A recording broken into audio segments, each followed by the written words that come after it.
বারান্দায় এখন শাক তুলবো। কেলা কচুর শাক তুলেছি, এখন পুঁই শাক তুলবো। এই যে দেখো, এটা আমার পুঁই শাক গাছ। এই যে মাশাআল্লাহ অনেক বড় বড় পাতা পুঁই শাকে,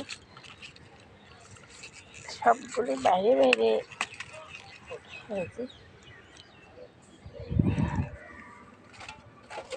এই যে আমার শাক, এগুলি তুললাম, এখন আরও তুলবো।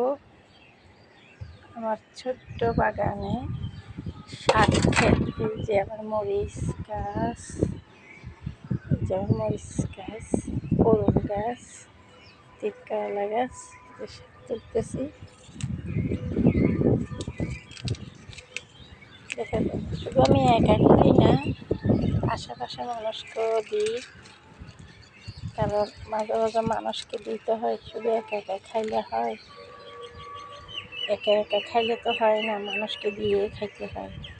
বারান্দাতে গাছ লাগাইলাম, সবাই বাইরের থেকে দেখে, বিল্ডিং থেকে বাইরে।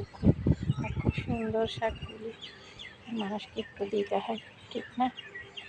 দিয়ে দিয়ে খাওয়া ভালো।